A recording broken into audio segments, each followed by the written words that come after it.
அதிமுகவின் மீதும் எங்கள் மீதும் அதிமுக பொதுச் செயலாளர் எடப்பாடியார் மீது நம்பிக்கை இருந்தால்தான் ஆதார் எண்ணை கொடுப்பார்கள், செல் நம்பரை கொடுப்பார்கள், இல்லைன்னா பெண்கள் கொடுக்க மாட்டாங்க. அதிமுக நிர்வாகிகள் தான் தாய்மையை, பெண்களை தாயாக நேசிக்கக்கூடியவர்கள்.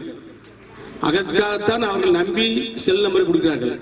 திமுக ஓடி செல் நம்பர்களுங்க செல் நம்பர் யாரும் கொடுக்க மாட்டாங்க. ஏன்னா களவாணி தரம் பண்ணுவாங்கன்னு தெரியும். அவங்களை நம்ப மாட்டாங்க, மக்கள் நம்பவே மாட்டாங்க. காரணம், ஏமாத்தி தான் திமுக ஓட்டு வாங்கி. சொத்து வரி என்னென்ன பூரா பாத்தீங்கன்னா நகராட்சியில் வரி கட்டல குப்பையை கொண்டு வீட்டுக்கு முன்னாடி போடுறாங்க, இல்ல கதவுல அடைக்கிறாங்க. இந்த அகராதித்தனம் அதிகாரத்தனம் அதிமுக ஆட்சி நடந்துச்சா? நான் 10 வருஷம் மந்திரியா இருந்தேன். இந்த மாதிரி ஒரு சம்பவம் எங்கேயா நடந்துச்சா? அவரவர்கள் உழைப்பவர்கள் நிம்மதியாக பிழைத்தார்கள். உழைப்பவர்களை சுரண்டி பிழைக்கின்ற இயக்கமாக திமுக அன்னைக்கு ஆயிடுச்சு. திமுகவுடைய அதிகார வர்க்கத்திற்குதான் வாழ்ந்து கொண்டிருக்கிறார்கள் ஒழிய, ரோட்ல கடை ஓட்டு பூ வியாபாரம் பார்த்தாலும் சரி, 2 இட்லி வித்தாலும் சரி, அதுல போய் கமிஷன் கேட்கிறாங்க. இந்த இழிநிலையெல்லாம் மாற வேண்டும் சொன்னால் திமுக ஆட்சி ஒழிய வேண்டும். திமுக ஆட்சியை வீட்டுக்கு அனுப்ப வேண்டும். அதிமுக கோட்டைக்கு போக வேண்டும். எடப்பாடியார் முதலமைச்சராக வர வேண்டும். எந்த பணியும் ராஜபாளையத்தில் திமுக ஆட்சியால் கொண்டு வரவில்லை. அதிமுக ஆட்சியால் எங்களால் கொண்டு வரப்பட்ட திட்டங்களுக்கு தான், எடப்பாடியார் ஆட்சியில் கொண்டு வந்த திட்டங்களுக்கு தான் அவர்கள் வெள்ளையடிச்சுட்டு இருக்காங்க. இப்ப ஆக நாடக வேஷம் கொடுக்கின்ற திமுகவுடைய நாடக வேஷத்தை கலைத்து அவர்களை வீட்டுக்கு அனுப்புங்கள். எங்க போனாலும் லஞ்சம், கரப்ஷன், கலெக்ஷன், இதுதான் திமுகவுடைய குறிக்கோளாய் போச்சு.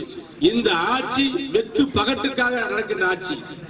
ஸ்டாலின் தலைமையில் உள்ள திமுக ஆட்சியில் அமைச்சர்கள் எல்லாம் 1000 கோடிக்கு மேல் அதிபதி ஆயிட்டு விட்டார்கள். தெரு கோடிக்கு வந்து மக்கள் சந்திப்பது கிடையாது, சப்பளம் பண்ண மாட்டாங்க. எங்க பார்த்தாலும் வரி கேட்டு வசூல் பண்ணி சாப்பிடறதுதான் குறிக்கோளா இருக்காங்க ஒழிய, வரி கொடுக்கலன்னா கதவுல கொடுத்துக்கிறாங்க. உங்களுடைய ஆட்டம், உங்களுடைய ஓட்டம் எல்லாம் முடிவுக்கு வரப்போகுது. தேவையா? பஸ் எங்க நிற்கும், மக்கள் எங்க இறங்குவாங்க? ரோட்ல இறங்கணும். ஆக ஜன நெருக்கடியை உருவாக்கி டிராபிக் ஜாமை உருவாக்குறது அரசு தான், திமுக அரசு. இப்ப ஏழை விட்டு காசு பாக்குறதுக்காக, இவங்க ஆளுக்கு ஒரு கடை நடத்துறதுக்காக, பலதர கடை வச்சுக்கிறதுக்காக பஸ் ஸ்டாண்ட பாலாயிட்டாங்க. இதுதான் ராஜபாளையத்தில் செஞ்ச சலுகை. இன்னைக்கா எனக்கு தெரியாது. 27 எவ்வளவு பகுதி? நீங்க அதிமுக ஆட்சியில 10 வருஷம் மந்திரியா இருந்தேன். இந்த முனிசிபாலிட்டில வந்து ஒரு காபி சாப்பிட்டு கிடையாது. நான் மறுவே கூட்டம் போடுவே அதிகாரம் எதையாவது நல்லது செய்யறாங்களா? 26 கடையை கொடுத்து எந்த கடையை யார் நடத்த? ஏழை பாலைகள் யாரும் கடையில எடுக்க முடியுமா? அதுல வேற முன்னாடி பணம் 2 லட்சம் டெபாசிட் பண்ணுமா? மேற்கொண்டு பணத்தை தனியா கொடுத்துணுமா? ஊழல் ஊழல் ஊழல், எங்க பார்த்தாலும் ஊழல். இதெல்லாம் நிக்காது.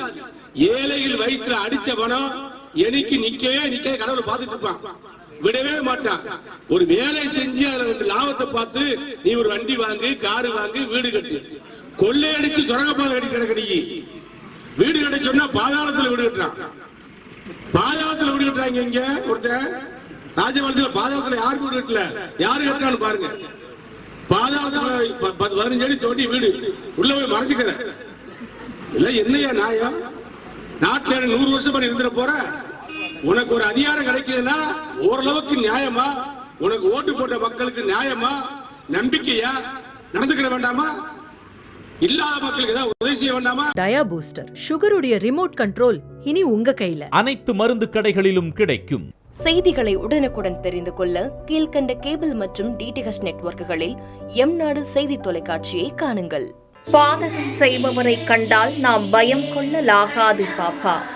மோதி மிதித்து விடு பாப்பா, அவர் முகத்தில் உமிழ்ந்து விடு பாப்பா.